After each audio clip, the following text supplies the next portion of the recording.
আজকের গল্পটা কৃত্রিম বুদ্ধিমত্তা, বিশাল উচ্চাকাঙ্ক্ষা আর একটা রোবটিক জালিয়াতি নিয়ে।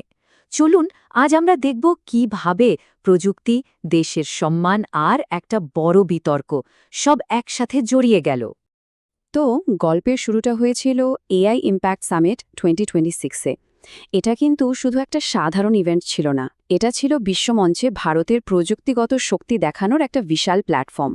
মানে এখানে বাজিটা অনেক বড় ছিল, কারণ ভারতের এআই নিয়ে কি পরিকল্পনা সেটা তুলে ধরার জন্য এটা একটা দারুণ সুযোগ ছিল। কিন্তু এত সব কিছুর মধ্যে একটা প্রদর্শনী সবার নজর কেড়ে নিল, তবে ভালো কারণে নয়, একদমই ভুল কারণে। ঠিক কি হয়েছিল সেখানে? প্রথম পর্ব, একটা রোবো ডগ নিয়ে বিতর্ক। আর এখান থেকে সেই ঘটনা শুরু, যা পুরো আলোচনাকে একেবারে নাড়িয়ে দিয়েছিল। আচ্ছা, তাহলে প্রথমে পরিচয় করা যাক ওরিয়নের সাথে। গালগোটিয়াস ইউনিভার্সিটি এটাকে তাদের নিজেদের তৈরি একটা পণ্য হিসেবে সবার সামনে এনেছিল, তাদের নিজেদের সেন্টার অফ এক্সেলেন্সে বানানো। ভাবুন একবার, ইউনিভার্সিটির একজন প্রতিনিধি ক্যামেরার সামনে বেশ আত্মবিশ্বাসের সাথে বলছেন, ওরিয়ানকে আমাদের সেন্টার অফ এক্সেলেন্স তৈরি করেছে এবং দেখুন, এটা যে কোনো আকার আকৃতি নিতে পারে। আর ঠিক এই দাবিটা থেকেই শুরু হলো আসল গণ্ডগোল। তো সমস্যাটা ঠিক কোথায়? একদিকে দাবি করা হচ্ছে ওরিয়ন তাদের নিজস্ব উদ্ভাবন, আর অন্যদিকে আসল সত্যিটা কি? সত্যিটা হলো এটা আসলে ইউনিট্রি গো-টু নামের একটা রোবট, যেটা একটা চীনা কোম্পানি বানায় আর বাজারে যে কেউ কিনতে পারে। এখন প্রশ্ন হলো, এই ইউনিট্রি গো-টু জিনিসটা আসলে কি? ওয়েল, এটা চীনের একটা রোবোটিক্স কোম্পানি ইউনিট্রি বানায়। ভারতে অনলাইনে প্রায় 2 থেকে 3 লাখ টাকা এটা কেনা যায়। এটা 2023 সালে বাজারে আসে, আর এতে এআই এবং 3D পারসেপশনের মতো বেশ আধুনিক প্রযুক্তিও আছে। সারা বিশ্বে এটা পড়াশোনা আর গবেষণার কাজে ব্যবহার করা হয়। মানে এটা এমন কোনো বিরল জিনিস নয়। বেশ, তাহলে এই সত্যিটা সামনে আসার পর কি হলো? চলুন দ্বিতীয় পর্বে দেখে নেওয়া যাক এর পরিণতি কি হয়েছিল। আর এরপর যা হলো তা একেবারে সিনেমার মতো। সবকিছু খুব দ্রুত ঘটতে লাগলো। প্রথম দিনেই তো ভিডিও ভাইরাল হয়ে গেল, আর সোশ্যাল মিডিয়ার লোকজনই রোবটটাকে ইউনিট্রি গো-টু বলে চিনে ফেলল।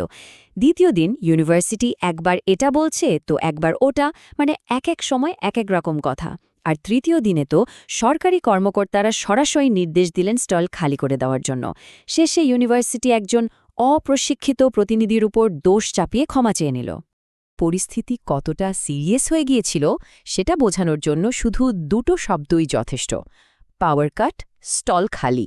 হ্যাঁ, ঠিকই শুনছেন, আয়োজকরা এতটাই কড়া পদক্ষেপ নিয়েছিলেন যে স্টলের বিদ্যুৎ সংযোগই কেটে দেওয়া হয়েছিল। এই বিষয়ে তথ্যপ্রযুক্তি সচিব এস কৃষ্ণানের একটা কথা কিন্তু খুব গুরুত্বপূর্ণ। তিনি পরিষ্কার করে বলেন, প্রদর্শকদের এমন কিছু দেখানো উচিত নয় যা তাদের নিজেদের তৈরি নয়। আমরা চাই আসল এবং খাঁটি কাজই যেন এখানে তুলে ধরা হয়। মানে সহজ কথায়, এই ধরনের বড় ইভেন্টে সততার কোনো বিকল্প নেই।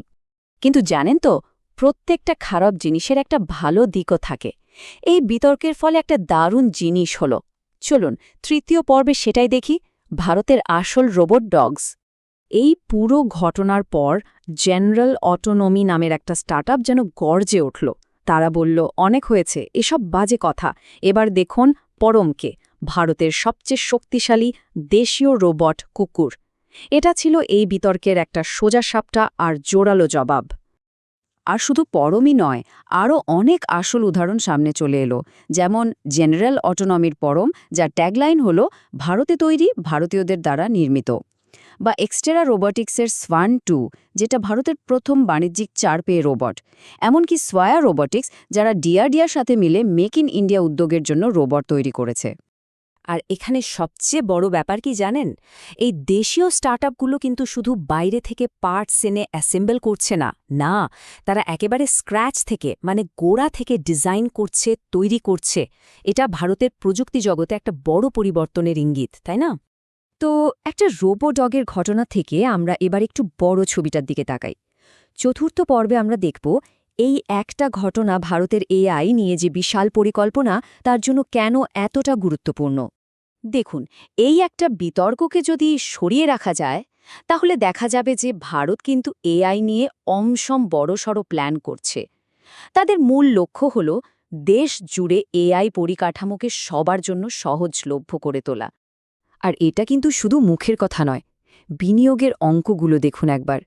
ইন্ডিয়া এআই মিশনের জন্য প্রায় 10,000 কোটি টাকারও বেশি, আর ইন্ডিয়া সেমিকন্ডাক্টর মিশনের জন্য 76,000 কোটি টাকা। এই সংখ্যাগুলোই বলে দেয় যে ভারত এই ব্যাপারে কতটা সিরিয়াস। এখন হয়তো ভাবছেন এআই এর গণতন্ত্রীকরণ বা ডেমোক্রেটাইজেশন মানেটা ঠিক কি? খুব সহজ ভাষায় বললে এআইকে শুধু বড় বড় কোম্পানির হাতে না রেখে সাধারণ মানুষের কাছে, ছোট ছোট ব্যবসার কাছে সবার জন্য সহজলভ্য আর ব্যবহারযোগ্য করে তোলা। এটাই হলো ভারতের লক্ষ্যের মূল ভিত্তি। আর ভারতের এই যে মডেল, এটা কিন্তু নতুন কিছু নয়।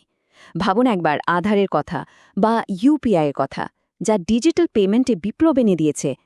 এমনকি কোভিডের সময়ে এত বড় একটা ভ্যাকসিনেশন ড্রাইভ, এই সব কিছুই দেখায় যে ভারত বড় স্কেলে টেকনোলজি বাস্তবায়ন করতে পারে। তাহলে পুরো ব্যাপারটা থেকে আমরা কি বুঝলাম?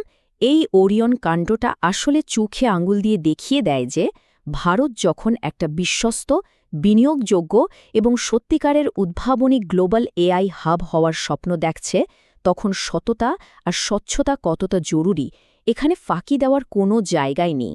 তাহলে শেষ প্রশ্নটা এটাই, এই একটা বিতর্ক কি একটা বড় শিক্ষা দিয়ে গেল? এটা কি নিশ্চিত করবে যে ভবিষ্যতে যখন আমরা মেড ইন ইন্ডিয়া ট্যাগটা দেখব, তখন সেটার মানে হবে আসল, খাঁটি উদ্ভাবন? এর উত্তর হয়তো সময়ই দেবে।